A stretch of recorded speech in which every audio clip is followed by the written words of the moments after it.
What's up? How you doing? Here we are, nighttime, and tonight we're doing fish, tilapia.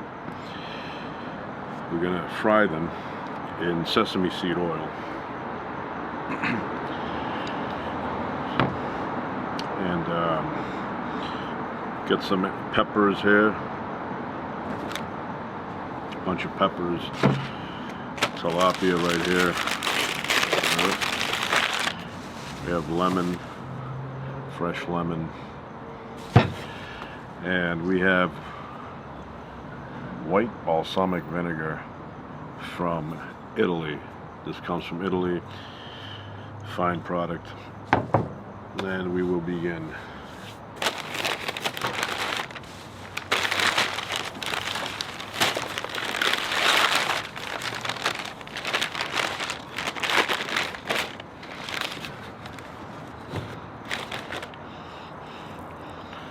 Get that fish there.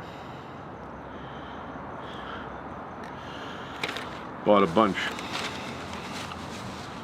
So I'm gonna get the pan. I'll be right back. Alright, so I have the oil heating up. I have the main grill heating up for the Anaheim peppers. So I was thinking years ago, many years ago, must have been about 15 years old. So my parents, they went somewhere, and that's when you want to do stuff. You don't want them around bothering you, you know. So I was in the kitchen and I wanted to do something. I forget what I was trying to put together, but what happened was, as I was reaching on the top shelf in the kitchen, my mother had one of those big 5-pound bags of sugar, brand new. And as I reached, the sugar fell off the shelf and hit the ground, hit the floor. And the container it was in shattered. Paper, you know, opened up. I won't say shattered for paper, but it tore open, and there was sugar everywhere in the kitchen. And this is like springtime, and I'm thinking the ants are going to send signals out and say there's sugar somewhere, go find it. And before you knew it, the ants would be up in the kitchen by the thousands eating the sugar. And I had a limited amount of time to clean this up, so I pushed the tables, everything aside. I got a broom out, and I swept everything in one big pile, and I got a dustpan, and I got rid of it in a hefty bag, tied it up a couple of times into knots, threw it out, get rid of the evidence, and I mopped. But every time the floor would dry, it would be sticky still because there was residue. I went and got the Mr. Clean solution, poured it everywhere in the kitchen, and mopped. I don't know how many times. I want to say like 7, 8 times. I kept mopping, and finally it was all gone. And just as the floor dried, I hear footsteps coming up the steps.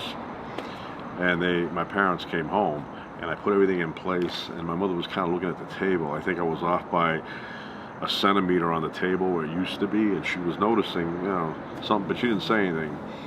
And to this day, nobody knows about the sugar dropping all over. It's not a big deal. It's a long time ago. But yeah, I remember I cleaned it really well, and nobody said. I used to have a 5-pound thing of sugar here. Anybody knows where that went? Must have thought they used it. So, and I have another situation I will mention after I check the oil here. All right, so I have my wide spatula, Noir. Flip over the fish.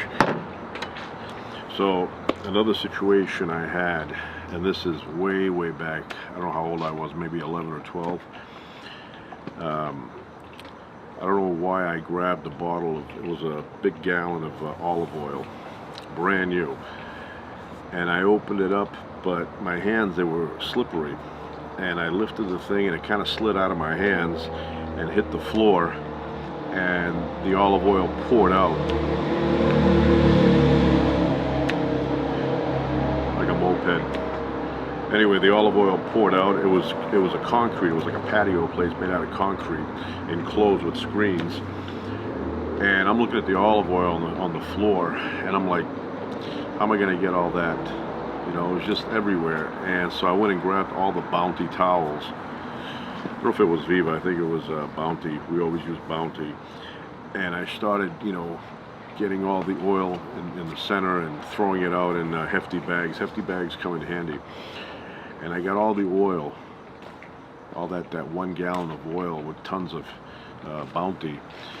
And then I had to get rid of that slippery residue on the floor. So I got the spick and span that was underneath the kitchen sink, got some hot water, and I put it everywhere. And I started going around on my hands and knees, you know, like Mr. Miyagi was teaching the wax on, wax off. And after like the 3rd or 4th attempt, I got all the oil. And then I look out the window, and my parents are pulling into the driveway. And even that, I don't remember them saying, "Where's the olive oil?" Because we had olive oil in little little bottles, and I guess that big one, probably they noticed it, but I wasn't home at the time, so situations. But they're good memories, you know, good memories. I have a bunch of these things where I'm trying to, you know, put things back to the way they were before anybody notices. Yeah, I broke a door one time like that, and I had to put it back without anybody noticing. Yep. So growing up, I used to watch a lot of PBS, Channel 2. And there was a show there where these kids, they looked like they were about 13, 14, 15 years old. A bunch of them, they went fishing. They caught these little fish like that big. And then they got mud, clay mud, you know, that sticky mud. And they made a bottom, and they put the fish on top of that, and then they took a top layer of mud and packed the fish inside, and then they took that and put it in the hot charcoal and left it there for like, I don't know, 40 minutes or whatever, you know. And then after that, they cleared the charcoal away with not their hands, but a spatula. And then they opened up the clay mud, and inside was a nice fish, and they ate it. I remember, I don't know what the name of the show was. It was like a 1-episode thing. But it looked good, but the fish was like tiny. These are much bigger. I need a lot of mud for that. I'd like to go scuba diving someday, but I want to go somewhere interesting. I want to go to a place where there are mountains underneath the ocean, big mountains, because I look at Google Earth, and you could see in the Atlantic Ocean, and I'm sure in the Pacific too, you could see like a mountain range under there. I'd like to go there and investigate.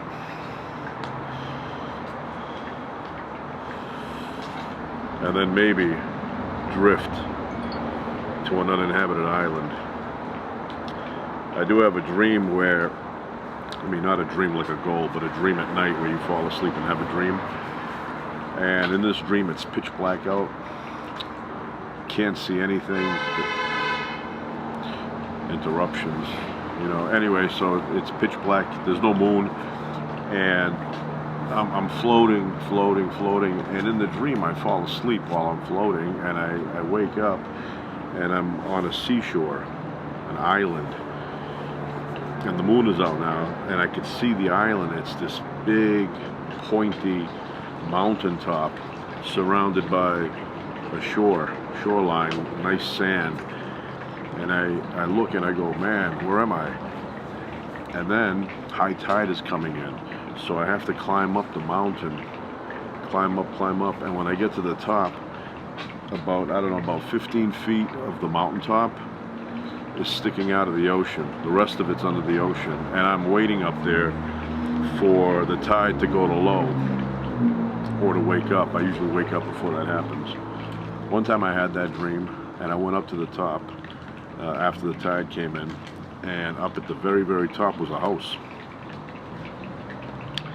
In my dream, I created a house, but I didn't go in. I don't want to get busted for trespassing. So I drive around town here, and I see billboards for a movie called Moonfall. And just by the billboard, it looks interesting to me. But if I go and I see something like Star Wars, people push the moon into the earth, or maybe zombies do that, I'm going to be very disappointed. Those are the kind of movies I can't stand. Hopefully it's kind of like a movie that shows a reality that could happen, not some fantasy nonsense. I don't like those movies. Oh, but I know it's out, so probably go see that sometime soon.